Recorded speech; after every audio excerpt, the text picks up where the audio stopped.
ከአማራ ጋር ወሰናለሁ ካለ ወልቃይትን ለአማራ አድርጎ ሰጥቷል ማለት ነው።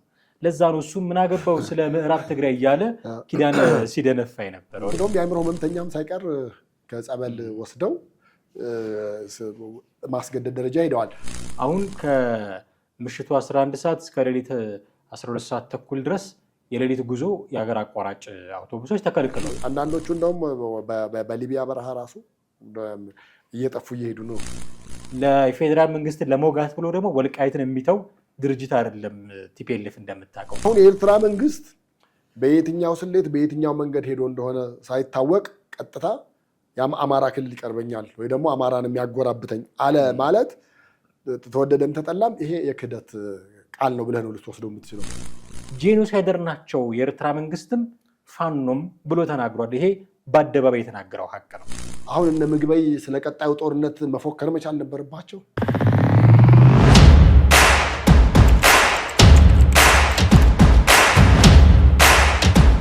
ሰላም እንዴት አላችሁ ውድ ቤተሰቦቻችን? ይህ ዘኢትዮጵያ ነው። ቴዎድሮስ ካሳና አማሃ ደገፋ በወቅታዊ ፕሮግራማችን ወደ እናንተ መጥተናል። ዛሬ ቲፒኤልኤፍ አካባቢ ትግራይ ክልል ውስጥም እንዲሁ የሚነሱ ነገሮችን ለማነሳሳት እንሞክራለን። እንደምታውቁት ትግራይ ክልል ውስጥ አፈሳ ተጠናክሯል፣ አስገድደው ወታደር የሚያደርጓቸው ሰዎች ቁጥር ጨምሯል የሚሉ ጉዳዮችን ስናነሳ ነበረ። በተለያየ አጋጣሚ በተለያዩ ብዙሃን መገናኛዎችም ይሄ ይነገር ነበረ። ይህንን ጉዳይ እናነሳለን። ከዛ በተጨማሪ ስለ ኤርትራና ስለ ቲፒኤልኤፍ ግንኙነት፣ ኤርትራ ወልቃይት ላይ ስላላት የአቋም የምጎራበተው ከአማራ ክልል ጋር ነው የሚል ነገር ከዚህ በፊት ከመናገሩ አንጻር አንዳንድ የፕሮ ቲፒኤልኤፍ የሆኑ ሰዎች የተናገሯቸው ነገሮች መነሻ አድርገን ከባልደረቢያ ቴዎድሮስ ካሳ ጋር ቆይታ እናደርጋለን ማለት ነው። እስከ ፕሮግራማችን ፍጻሜ ድረስ አብራችሁን ትቆዩ ዘንድ የአክብሮት ግብዣችን ነው። ከኛ ጋር ሆኖ እንዴት አለ ቴዲ? እንዴት ነው አለን? እግዚአብሔር ይመስገን። እንግዲህ ትግራይ ክልል ውስጥ ቅድም ለማለት እንደሞከርኩት ሰፊ የወታደራዊ ምልመላ የተደረገ ነው፣ በግድም ጭምር። ከለቅሶ ላይ የሚወሰዱ ሰዎች አሉ፣ ከጸበል ቦታ የሚወሰዱ ሰዎች አሉ። የተለያዩ ዓለም አቀፍ አካላትም ይህንን ተቃውመው ቲፒኤልኤፍን ሲያስጠነቅቁ ሁሉ እንደነበረ በስፋት የምናውቀው ነገር ነው። አንድ ሰው አይ ቲንክ ኪዳን የሚባል ሰው አደባባይ ላይ ወጥቶ ሪዮት ሚዲያ ላይ ከቴዲ ጸጋዬ ጋር ወጥቶ እያሳመንን እንጂ እያስገድድን አይደለም የምንወስዳቸው የሚል አንድ ጉንጭ ሙሉ ሳቅ የሚያስቅ ንግግር ሲናገር ሰማሁትና እያስገደዱ አይደሉም እነዚህ ሰዎች። እነሱ እያስገደድን አይደለም እያሉ ነው። ግን እያስገደዱ መሆኑን እኮ ምልክት የሚሆንህ ከመኪናው ላይ ጠፍተው የሚሮጡ ልጆች ቪዲዮዎች ማየት ችለናል። እንደተባለው እንደውም የአእምሮ ህመምተኛም ሳይቀር ከጸበል ወስደው ማስገደድ ደረጃ ሄደዋል። ይሄ ሰውዬ ግን አለ የተባለው ነገር እኔ ያው ትንሽ ፈገግም የሚያሰኝ ነገር አለው። አሁን አንተ እንዳልከው እያስገደድን አይደለም አለ። እሺ እና ታዲያ እያስገደዳቸው ያሉት እነማንን ነው ሲል ከዚህ በፊት ቲዲኤፍ ውስጥ ስልጠና ወስደው ነገር ግን የተቀመጡ ቤታቸው አሉ። ስልጠናውን ወስደው ማለት ነው የተቀመጡ አሉ። እነሱን ነው የምናነሳው። ልክ የኤርትራ ኢሳያስ እንደሚያደርጉት አይነት ነገር ማለት ነው። ስታንድ ባይ ትሆናለህ፣ ያሰለጥናል። 12ኛ ክፍል ስለጨረስክ ዝም ብለህ ቀጥ ብለህ ተነስተህ ወደ ስራ ዓለም መግባት አትችልም። ትሰለጥናለህ። ከዛ በኋላ ወደ ስራ ትገባለህ። የባንክ አካውንታንት ልትሆን ትችላለህ። ሌላ ስራ ባለቤት ልትሆን ትችላለህ። ላስት ላይ ልክ ሀገሪቱ ግን ስትፈልግህ የመምጣት ግዴታ አለብህ። ያን አይነት ነገር ነው አደረግን እያለ ያለው ሰውየው። ነገር ግን ምንም አይነት ስልጠና ያልሰለጠኑና አዳዲስ ልጆችም ነው እየተወሰዱ ያሉት። በተለይ ሴቶቹም አንዳንዶቹ ደግሞ እድሜያቸው በጣም ትንንሽ ናቸው እና እሱንም ስታይ የሚያስደነግጥ ነገር አለው። በፊት ለሱዳን ነበር የሚሸጧቸው በገንዘብ ደረጃ ዶላር እየተቀበሉ ነበር የሚሸጧቸው እና እሱ ደግሞ ትንሽ በዓለም አቀፍ ተቋማት ደረጃም ደርሷል። ከዛ አንጻር ይመስለኛል ዓለም አቀፍ ተቋሙም እንትን ላይ በህወሓት ላይ ወደ ማዕቀቦችን ወደ መጣል ደረጃ ያስደረሱት እነሱንም ነገር ሰምተው ነው ብዬ አስባለሁ። ከዛ በዘለለ ግን እያስገደዱ አይደለም ለሚለው 100% እያስገደዱ እንደሆነ እዛ ያሉት ልጆች እንደውም በቀደምም ራሱ 5 መኪና ወደ አዲስ አበባ ሲመጣ እነዛን 5 መኪና አስቆመው ጠልፈው ይዘው ወስደው ከዛ መሀል የሚመርጡትን መርጠው ወስደው ሌላውን መሄድ ትችላላችሁ ብለው እንደመለሱ ነው። ወደ አዲስ አበባ ሂዱ መሄድ ትችላላችሁ ተብሎ አንዳንዶቹ እንደውም በሊቢያ በረሃ ራሱ እየጠፉ እየሄዱ ነው እየተባለ ያለው። ይሄ ሁሉ የግዴታ አፈሳው ነው። የግዴታ አፈሳ ያመጣው ነገር ነው እንጂ ሌላ ነገር ነው ማለት የምንችለው ነገር የለም።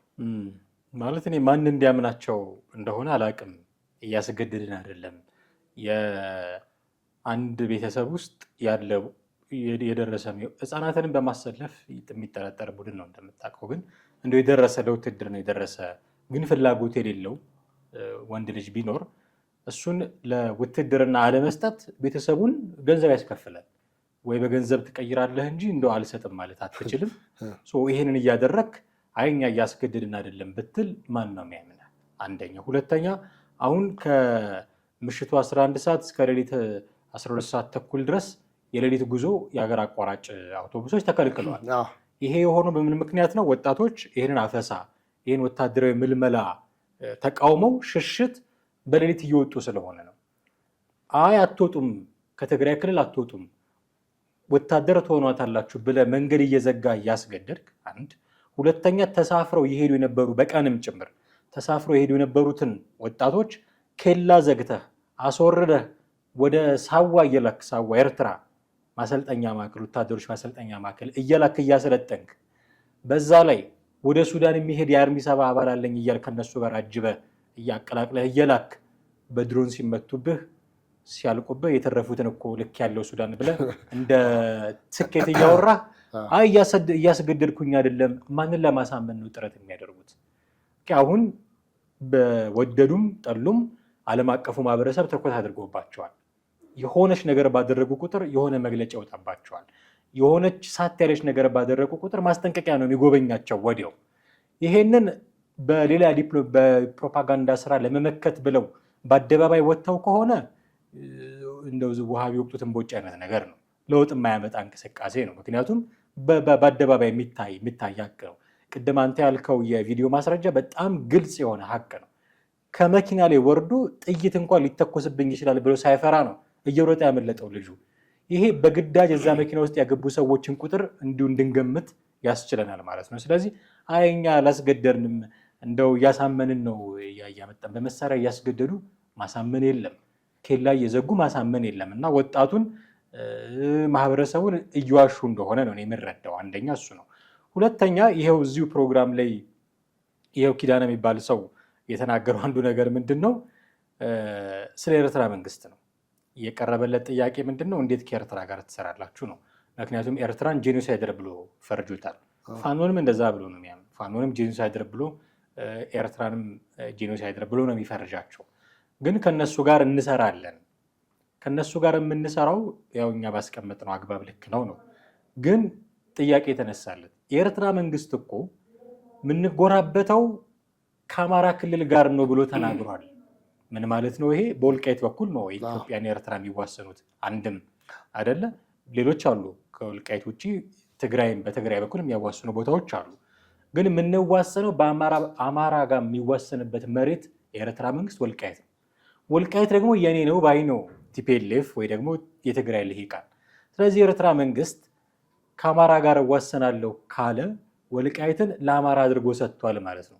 ለዛ ነው እሱ ምን አገባው ስለ ምዕራብ ትግራይ እያለ ኪዳነ ሲደነፋ የነበረው። እና ምን አገባህ ከምትለው አካል ጋር ጄኖሳይደር ከምትለው አካል ጋር እንዴት አብሬ እሰራለሁ ትላለህ የሚል ጥያቄ ሲነሳለት የነበረው። እኔ በኤርትራ መንግስት ክህደት እየተፈጸመባቸው እንዳለ ነው የምቆጥረው። ክህደት ተፈጽሞባቸዋል ማለት ነው። የተፈጸመው ህወሓት ላይ በኤርትራ መንግስት። ምክንያቱም አስበው አንድ ወቅት ታስታውስ እንደሆነ ደብረጽዮን የተናገረውን ነገር አሁን የኤርትራ መንግስት ደገመው ማለት ነው። የትግራዩ ጦርነት በነበረ ጊዜ ደብረጽዮን በተለያየ ጊዜ መግለጫ ይሰጥ ስለነበረ ከእናንተ ከኢትዮጵያን ሱዳኖች ይሻሉናል ብሎ ነበረ።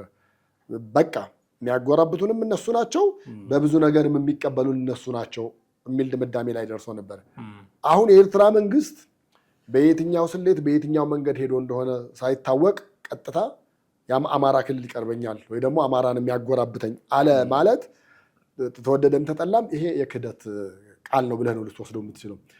ባይሆንም ኖሮ እንዴ ስንት ሽራሮ ባድመ ጦርነት የተካሄደበት ስፍራ ከማን ጋር ነበር የበለጠ የሚያጎራብተው? ለማን ተብሎ ነበር የነበረው? ነገር ግን አሁንም ህወሓት ወይም ቲፒኤልኤፍ ነው በግድ ኤርትራ ላይ ተለጥፎ ያለው በግድ አለ ፍላጎቱ ማለት ነው። ኤርትራ መንግስት ሳይፈልጋቸው ምን ነው የሚያስገድደው? ጀስት መደበቂያ ከዚህ በኋላ ወዴት ሊሆን ይችላል? የገፋ ከሄደ መከላከያ ከዚህ በኋላ በጦርነት እየገፋ ከሄደ አንደኛ የት መደበቂያ ሊኖረው ይችላል ነው። ሁለተኛ አሁን ባለው ሁኔታ በሚያሰለጥኑበት ቦታ ሁሉ ከላይ በድሮን ቅኝት እየተደረገ እየታወቀ ነው ያለው። የት ነው ማሰልጠን የሚችሉ ከዚህ በኋላ? ኤርትራ ውስጥ ነው።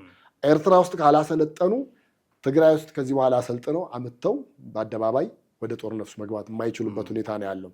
እንደውም በተለይ አፈሳው ላይ የብቀላ እርምጃም እየተጀመረ ነበር የተባለው። ምን አይነት የመልስ ምት ነው የተጀመረው?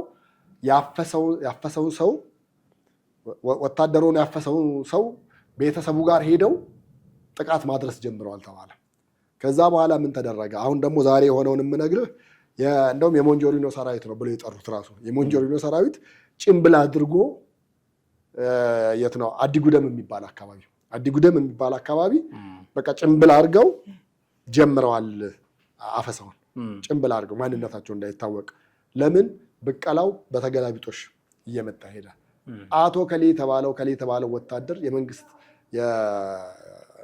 የህወሓት ወታደር ነው ልጄን የጠለፈው ብለው እሱ ቤተሰብ ጋር ሄደው ጥቃት መፈጸም ተጀምሯል። ይሄ አሁን ወደ እርስ በርስ ጦርነቱ ያመጣል ነው የምልህ። አንድ ይሄ አለ። ሁለተኛ ደግሞ የኤርትራ መንግስት ጋር በግድ የመጣበቅ ነገር ነው የምታያቸው። በቃ እንደ ተባይ በግድ ተጣብቀው እባክህን አስጥለን አይነት ነገር ስልጣን ሲይዙ ጦርነት ሙሉ ለሙሉ ከ1991 ዓመተ ምህረት ጀምሮ ስልጣን እስከሚለቅበት ጊዜ ድረስ ጦርነት ላይ ነው የነበሩት። አብረው ሆነውም ያልተስማሙ እንደገና እዚህ ከገባም በኋላ ያልተስማሙና ይሄ ነገር እንደውም የበለጠ የህወሓትን አጣብቂኝ ውስጥ ስለከተተው ይመስለኛል ከትግራይ ጋር ከኤርትራ ጋር እንደዛ ያደርገው አጣብቂኝ ውስጥ የገባው። የኤርትራው ደግሞ በቃ አልፈልጋችሁም ብሏል። አልፈልጋችሁም ከዚህ በኋላ የሚያዋስነኝም የምፈልገውም የአማራን ክልል ነው ስላለ ይሄ ነገር በጣም እያሰጋቸው መጥቷል ብዬ አስባለሁ። ከመገለሉ ጋር አብሮ ብዙ ነገር ጫና አምጥቶባቸዋል። ስለዚህ በጣም የተለየ አጣብቂኝ ውስጥ እንደገቡ ነው የሚያሳየው። ይሄ በቲፒኤልኤፍ እና በኤርትራ መካከል አማራ የሚባለው ወገን እኛን በለውና ፋኖን በለውና የሚባለው አካል መግባቱ ቲፒኤልኤፍ ለጀመረው ስትራቴጂ ደንቃራ ነው የሚሆነው። ምክንያቱም አሁን ቲፒኤልኤፍ ፐርሰናሊ በእኔ አረዳድ ከፋኖም ከኤርትራ መንግስትም ስስ ልብ ያለው ለብልጽግና ይመስለኛል። ቲፒኤልኤፍ ያ የሰሜኑ ጦርነት ጊዜ እንዲህ አድርገውኛል እያለ የሚከሳቸው ሁለቱን አካላት ነው። በአብዛኛው መንግስትን አይከስም ማለት አይደለም፣ ይከሳል መንግስትን። ግን በአብዛኛው ሁለቱን አካላት ነው እንደዛ የሚከሰው። ከመንግስት ጋር የነበረውን ክስ በኋላ እየተሸራረፈ አሁን ስጋት ላይ መጣ እንጂ በፕሪቶሪያ ስምምነት ቋጭቶት ነበረ። ከኤርትራ መንግስትና ከፋኖ ጋር ግን አልቋጨውም፣ በምንም መንገድ አልቋጨውም። ስለዚህ የቆየ ቂም አለ፣ ያደረ ቁርሾ አለ እና ጠላቶቼ ብሎ ነው የሚያስባቸው። አሁን ይሄ ኪዳን የሚባለው ልጅም ሲናገር እንደሰማ ነው የኤርትራ መንግስትም ፋኖም ጄኖሳይደር ናቸው ብሏል፣ ዘር አጥፊዎች ናቸው ብሎ ቃል በቃል ነው የተናገረው። አሁን ነው ይህን የተናገረው። ጽምዶ የሚባለው ነገር ሳይመጣ በፊት ሰሜናዊ ጥምረት የሚባል ነገር ሳይመጣ በፊት አይደለም። አሁን አብረው መስራት ጀምሯል እየተባለ በሚነገርበት በዚህ ጊዜ ጄኖሳይደር ናቸው የኤርትራ መንግስትም ፋኖም ብሎ ተናግሯል። ይሄ በአደባባይ የተናገረው ሀቅ ነው። ትክክለኛው የቲፒኤልኤፍ ውስጡ ልብ ውስጥ ያለው አቋም ይመስለኝ ይሄ ነው።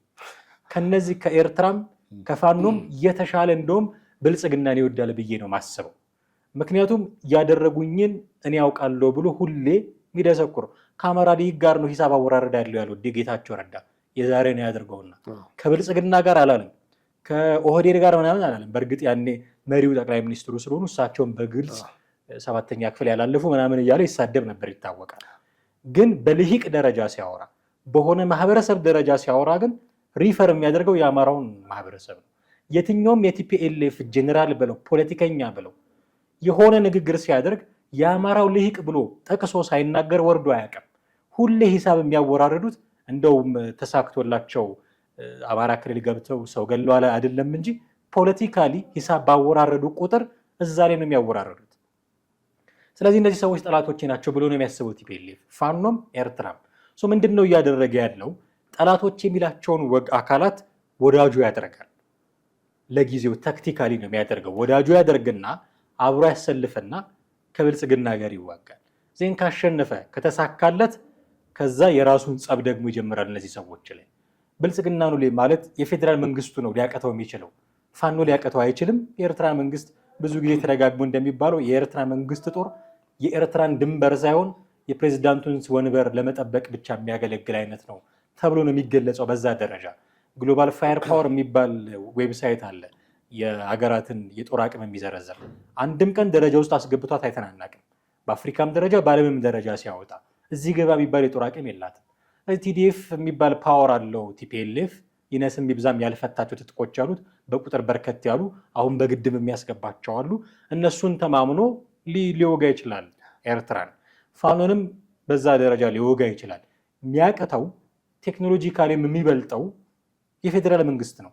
ስለዚህ ጠላቱ የሆኑትን ጄኖሳይደር ናቸው ያላቸውን ኤርትራንም ፋኖንም ወዳጅ ያደርግና ከዛ በኋላ ነው ጠላትነቱ የሚመጣው። አሁን አማራ ነው ድንበራችን የሚያገናኘን የሚለው የኤርትራ ንግግር ችግር የሚፈጥረው እዚህ ጋር ነው። ሀሳቡ እሱ ሁለቱንም ወዳጅ አድርጎ መጥቶ መንግስትን መውጋት ነበረ። በመካከላቸው ግን አማራ የሚባል ገባ። በቲፒኤልኤፍ እና በኤርትራ መካከል አማራ የሚባል ገባና የሚያቃቅራቸው ሆነ። ለፌዴራል መንግስትን ለመውጋት ብሎ ደግሞ ወልቃይትን የሚተው ድርጅት አይደለም ቲፒኤልኤፍ እንደምታውቀው። በህልሙም በእውኑም ስለ ወልቃይት ሲቃዥ፣ ስለ ምዕራብ ትግራይ ሲቃዥ የሚውል ድርጅት ነው።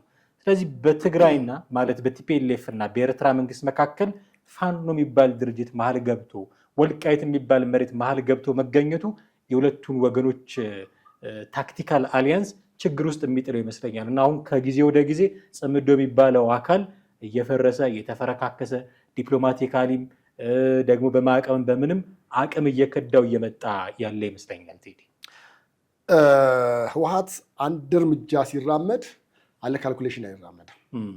አንዲት ነገር ሲራመድ አለምንም ካልኩሌሽን ከማንም ጋር ምንም ነገር አይፈጥርም። ግንኙነትም ሲፈጥር ጸብም ሲፈጥር ሲጣላህም የራሱ ሲያደርግህም በሪዝን ነው፣ በምክንያት ነው። ይሄንን ከዚህ በፊት ከነበሩት ነገሮች በመነሳት ነው።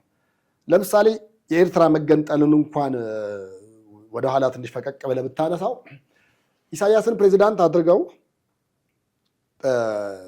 መለስ ጠቅላይ ሚኒስትር ሆኖ አገሪቱ እንድትቀጥል ባካችሁ ተው ብለው ምዕራባውያን ሳይቀሩ ይሄን ሀሳብ አምጥተው ነበረ። ህወሓት ግን ምን አለ እንዴ? ይሄን ሁሉ ታግዬ ይሄን ሁሉ ዓመት የታገልኩት ኢሳያስን የኔ አለቃ የኔ ፕሬዚዳንት ላደርገው ነው ወይ? አንደኛ እሱን አሰበ። ሁለተኛ ደግሞ ነገ ጠዋትም ሌላ ኃይል ዞሮ ዞሮ ኤርትራን ለመገንጠል መነሳቱ አይቀርም። ሲነሳ ደግሞ ከእነሱም ጋር ጦርነት ነው የሚሆነው። ስለዚህ አልፈልግም ብለው በተደጋጋሚ ከማንም ሀገር ከአውሮፓ ህብረትን በለው ከአፍሪካ ህብረትን በለው ከሌሎቹም ሀገራት በላይ በመጀመሪያ ለኤርትራ ሀገርነት እውቅና የሰጠው ህወሓት ነው። ይህን ነገር ሲያደርግ እያንዳንዱን ነገር በካልኩሌሽን ነው። አስበው፣ ከነ ሌንጮ ለታ ጋር አብሮ ነበረ ከኦነግ ጋር። አዲስ አበባ ሲገቡ በጣም በአሪፍ በጥሩ አቀባበል ምናምን ገቡ። ያልተረጋጉበት ነገር ቢሆንም በተደጋጋሚ በቀን አስታውሳለሁ የዛኔ ከ10 ከ20 በላይ አዳዲስ መግለጫዎች ይወጣሉ። በቴሌቪዥን አዳዲስ መግለጫዎች ይወጣሉ። አንድ ሰው ከዚህ አካባቢ እንደዚህ ሳያደርግ ሳይንቀሳቀስ ምናምን እነ ሌንጮ ለታ ሲመጡ ያነሱት ጥያቄ ጉዳዩ ክልል ደርግ አንስቶት የነበረው ነገር ነበረ። እውነት ለመናገር አሁን ብዙ ሰው ኢህአዲግ ወይ ደግሞ ህወሓት ያነሳው ይመስላቸዋል። በቋንቋ የመከለሉን ነገር በቋንቋ ይከለል በመልክዓ ምድሩ ይከለል የሚሉትን ነገሮች ደርግ አስጠንቶ ጠረጴዛ ላይ የተቀመጡ ነገሮች ነበሩ። እነዛን አዩና እነሱ የመልክዓ ምድር ክፍፍል ማድረግ ተጀመረ። በቃ እዚህ ላይ ማን ነበረ በጣም በኃይለኛው ፋይት አድርጎ ከፋፈለ የነበረው? ኦነግ ነበር፣ በነ ሌንጮ ለታ የሚመራው። ህወሓት ደግሞ ምንድን ነበር ያደረግ የነበረው? እሱ ፌዴራል መንግስት እንደሆነ ስላወቀ ወይም ደግሞ ዋና እንደሆነ ስላወቀ አንዱን ሲጠይቁት ደግሞ ተመልሰው ጫካ እንዳይገቡ እያለ ሲፈቅድ ለምሳሌ ወሎን አማራ ወሰደብን አለ ሌንጮ ለታ። አዲስ አበባን ግን እኛ መውሰድ ቻልን። መንግስት ሌላው ነገር ላይ ገና ለገና እዚህ ነኝ ያለሁት ምንም አያመጡም በሚል ይሄን አካሄድ ሲሄድ እያንዳንዷን ነገር በካልኩሌሽን አድርገው ነው። ከዛ በኋላ ምን አደረገ? አምባሳደርም ሲሾም ሚኒስቴሮችም ሲሾም ዝርዝር ላኩልን እየተባለ በካልኩሌሽን ነበረ ህወሓት ያደርግ የነበረው። ከዛ ላስት ላይ ምን አደረገ? ልክ በሁለት እግሩ እንደተቀመጠና እርግጠኛ እንደሆነ ሲያቅ ኦነግን ወደ መጣበት ወደ ጫካ አለ። አየህ፣ ይሄ ነው አሁን በእርግጠኝነት ከኤርትራ መንግስት ጋር ቢሰሩ ያው ነገር ነው የሚደገመው። ከፋኖም ጋር ቢሰሩ ተሴም ሽት ምንም የተለየ ነገር የምታየው ነገር የለም። እና እያንዳንዱን በካልኩሌሽን ስለሆነ የሚሰራው ሲሰራም እንደዚሁ በቀላሉ አይደለም። ፕላን ኤ፣ ፕላን ቢ፣ ፕላን ሲ ብሎ የመጨረሻው ፕላን ትግራይ መገንጠል ነው የሚሆነው። ግን ወልቃይትን ሳይዝ መገንጠል አይፈልግም። ያ ሁሉ አሁን ጦርነት ይሄ ሁሉ የአሁኑም ጦርነት እሱ ጭምር ይመስለኛል። በቃ ላስት ላይ ወልቃይትን የራሱ ካደረገ በኋላ በህገ መንግስቱ አማካኝነት ልገንጠል የሚል ጥያቄ ያመጣል። ሪፈረንደም አድርግ ይባላል። ሪፈረንደም አድርጎ ለመገንጠል ያ ነው ሀሳቡ። ከዛ ውጭ ስልጣን ካልያዙ መቼም የማይተኙ መቼም እንቅልፍ የሌላቸው አልጋቸውም ላይ ሆነው መጠጥም ላይ ሆነው ቢሮቸውም ላይ ሆነው ሻይ ቡናም እያሉ የሚያስቡት ይሄንና ይሄንን ብቻ ነው። 40 ዓመት ባለው ጉዞ ማየት ማወቅ ይቻላል ብዬ አስባለሁ። እና የህወሓት እርምጃ እያንዳንዱ በድምር ነው አብስቶ አካፍሎ በአራቱ የሂሳብ ስሌቶች እና እንደ ቀላል የሚታይ አይደለም ብዬ ነው የማስበው። ይሄ ሀሳብ ገዢ ያገኛሉ። አሁን የቲፒኤልኤፍ ሀሳብ እንደውም የአሁኑ ጦርነት ወልቃይትን ከተቻለ ገንጥሎ ሀገር የመሆን ነው የሚለው። ከዚህ በፊት እኔ ብዙ ደጋፊዎች ያሉት ይመስለኝ ነበር። መሬት ላይም ሊኖሩት ይችላሉ በእርግጥም። ምክንያቱም እንዳሁኑ እየተገለባበጡ ነገሮች አልነበሩም። አሁን ከጦርነቱ ወዲህ በጣም በርካታ ነገሮች ተቀያይረዋል። አዲስ የፖለቲካ ድባብ ነው ያለው። ቲፒኤልኤፍ ነው ራሱን የድሮ ፖለቲካ ላይ ቸክሎ መራመድ ያቃተው። እዛው ተቸክሎ የቀረው እንጂ ትውልዱ ቲፒኤልኤፍን ይደግፋል ተብሎ የሚነገር የነበረው ትውልድ በሙሉ አዲስ አስተሳሰብ ውስጥ ነው። አሁን በወሬ ሳይሆን ጀግኖች ሰማዕታት በሚል የጀግና ፎከራ ሳይሆን ጦርነትን ሞቶ ነው ያየው ይሄ ትውልድ። ሞቶ በጣም በብዙ በመቶ ሺዎች የሚቆጠር ሰው ሞቶ ነው ያየው። ስለዚህ አሁን ለሱ ያን ያህል ብርቅ ነገር አይደለም። ሰማዕታት ስለመሆን ላይመኝ ይችላል። እነሱ ፋንታሲ አድርገው እንደነገሩት ላይሆን ይችላል። ስለዚህ ገዢ ያለው ሀሳብ አይደለም። ተዋግቼ ወልቃይትን ገንጥዬ እንዲህ አድርጌ አሁን ቲፒኤልኤፍም ፋኖም የሚገጥማቸው ችግር ተመሳሳይ ነው ብዬ የማስበው አንዱ ይሄ ነው። ድጋፍ የተወሰነ መንገድ ያገኛሉ፣ ግን ስፖራዲክ አፕላውድ ነው። ምንድነው ይሄ? ሬጉላር አይደለም። የሆነ ጊዜ ይመጣል፣ የሆነ ጊዜ ይቀራል። ይሄ ምንድነው ዛሬ ቀኑ ከፊል ደመናማ ነው ምናምን እንደሚባለው አንዴ ፀሐይ ይወጣል፣ አንዴ እንዲህ አይነት ሻወራር ስፖራዲክ ሲባል በቃ የሄደ ትመጣ አይደለ? እንደዚህ አይነት አፕላውድ ነው ያላቸው፣ እንዲህ አይነት አድናቆት ነው ያላቸው። እና ሁሉም ሰው መጥቶ የሚያደንቅለት ሀሳብ አይደለም ለቲፒኤልኤፍም ቢሆን። ፋኖም እንደዛ ነው ብዬ የማስበው ርዕሳችን ስላልሆነ ላቆየው። ቲፒኤልኤፍ ግን ገዢ ያለው ሀሳብ አይደለም። ከዚህ በፊት ቢሆን ከጦርነቱ በፊት ቢሆን ደስኩረው ያሳመኑት ህዝብ ነበረ። አሁን ያ ህዝብ በጦርነቱ ምክንያት ክዷቸዋል። በጦርነቱ ምክንያት ልጆቻቸው ሞተውባቸው ምንም ያመጡት ለውጥ የለም። ያው ወልቃይትን እነ ኮሎኔል ደመቀ ይዘውሩ እያስተዳደሩት ነው። ወልቃይትን እናስመልሳለን እንዲህ እናደርጋለን ተከባቸዋል ብለው ነው የቀሰቀሱት። ምንም ያመጡት ለውጥ የለም። ራያ አካባቢ ገባ ወጣ ይላሉ። በእርግጥ ከፌዴራል መንግስቱ አንዲት ጥይት ብትተኮስ አሁን እንዴ ክልሌ ተነካ ድርጅት ተነካ ብሎ ከዚህ በፊቱ እንደነበረው በሂውማን ዌቭ ወጥቶ የሚከላከልለት ሰው አለ ብዬ አላምንም። ቅድም እንዳነሳ ነው ባገኙት አጋጣሚ ጭምር እየሸሹ ነው። ስለዚህ ተዋግቼ ወልቃይትን ገንጥዬ ሀገር እሆናለሁ የሚለው የነ ደብረ ጽዮንና የነ አባ ሰላማ ሀገረ ትግራይ ትርክት አሁን ገዢ ያለው ብዬ እኔ አላስብም። እውነቱን ለመናገር በዚህ ደረጃ ራሱን መገምገም እንዴት አቃተው? ገዢ የሚያገኝ ሀሳብ ሳይሆን ሀገር እንኳን ቢሆን የተሳካለት ሀገር ይሆናል ወይ? ሀገር ለመሆን በጣም ይቸገራል። በነገራችን ላይ እንደ ከዚህ በፊቱ ቀላል አይደለም። አሁን ሶማሌላንድ እያየችው ያለውን ፍዳ አይተሃል። እስራኤልም ለራሷ ጥቅም ስትል ነው እንጂ ፈልጋት አይደለም። ለራሷ ጥቅም እዛ አካባቢ ያላት ናሽናል ኢንተረስት አለ። ለዛ ነው እውቅና የሰጠቻት እንጂ ለአንድ ሀገር እውቅና መስጠት በጣም ከባድ ነገር ነው። ብትተባበር በህብረት ብትኖር ነው በዓለም አቀፍ ደረጃም የምትበረታታው። እንዲህ ባለው ሁኔታ ደግሞ ተገንጥለ ከዓለም አቀፉ ማህበረሰብ ተገልለ ዙሪያህን ጠላቶች በሆኑ አካላት ተከበህ አገርም አትሆንም እና ትውልዱ ይህንን ስለሚያውቅ እነ ደብረጽዮን ምን ቢያስቡ ይሄ ገዢ ሀሳብ ይሆናል ብሎ እንዳመጡት ግን ሊገባኝ አልቻለም። እንግዲህ ይኸውልህ አሁን መሬት ላይ እየረገጠ እና አሁን ያለው እያየን ያለነው ነገር ወጣቱ አልፈለገም አይደለ? ግን አለመፈለጉን የሚያሳይበት አቅም ማግኘት አልቻለም። ሚዲያውን የያዙት እነሱ ናቸው። ሚሊቴሪውን የያዙት እነሱ ናቸው። ሁሉም ቦታ ላይ ከላይ ያሉት ጋር ነው ያሉት። አቅም አላቸው፣ ጥሩ ናቸው ብለህ የምትላቸው እንኳን ለነሱ ለወጣቱ እንደው መከታም ሆነው ወይ ደግሞ ከዚህ በኋላ ጦርነት እንዳይካሄድ ብለው እንኳን የምታያቸው አይደለም ያሉት። አሁን የትግራይ ጀነራሎች ያንን አይተው ድጋሚ እንደዚህ ያለ ነገር ውስጥ ለመግባት ዝም ማለት መቻል ነበረባቸው። አሁን እነ ምግበይ ስለ ቀጣዩ ጦርነት መፎከር መቻል ነበረባቸው። ሌሎቹስ እንደዛ ማድረግ ነበረባቸው? አልነበረም። ግን እንዳለመታደል ሆኖ የትግራይ ወጣት አሁንም ድረስ ኃይሉን አቅሙን አግኝቶ እነኚህ ሰዎች እስከሚያወርድ ድረስ የሚያደርገው ትግል ረጅም ጊዜ ሊሆንበት ይችላል። አሁን እኮ በተለይ በዲያስፖራው በኩል ያሉና የነሱ የኦንላይን በጣም ፋይት የሚያደርጓቸው እየተናገሩ ነው። አሁን እነ ስታሊንን ተመልከት፣ እነ ቴዎድሮስን ተመልከት፣ ሌሎቹንም ተመልከት። እንደዚሁ የደብረ ጽዮንን ስም ሳያነሱ ውለው አያውቁ። ሁሌ አንስተው እንዳፈረጡት ነው። ግን ምን ነገር ማድረግ ችለዋል? 1% ማድረግ የቻሉት ነገር ካለ ምናልባት ስራዎቹን አደባባይ ላይ ማውጣት መዝራት ብቻ ነው የቻሉት። ከዛ በዘለለ ግን እንደተባለውና የትግራይ ወጣት አይፈልግም እንደሚባለው በዛ ልክ ማድረግ አልቻለም። በቃ እጁን ታስሯል። መውጣትም አይችልም እኮ በቃ የትም መሄድ አይችልም። በእነሱ ቁጥጥር ስር እኮ ነው ያለው አይደል እንዴ? ምግብ እነሱ የሚሰፍሩለትን ነው። ትምህርት ቤት እነሱ በፈለጉ ጊዜ ይከፍታሉ፣ በፈለጉ ጊዜ ይዘጋሉ። ጦርነቱን ነገም ሊያስጀምሩ ይችላሉ እነሱ። መቼም ዞሮ ዞሮ የፌዴራል መንግስት መቼም ከባድ መሳሪያ እየተተኮሰ ወደዚህ ሲመጣ ዝም ብሎ ይቀመጣል ብለህ ማለት አትችልም። የመልስ ምት ሊያደርግ ይችላል።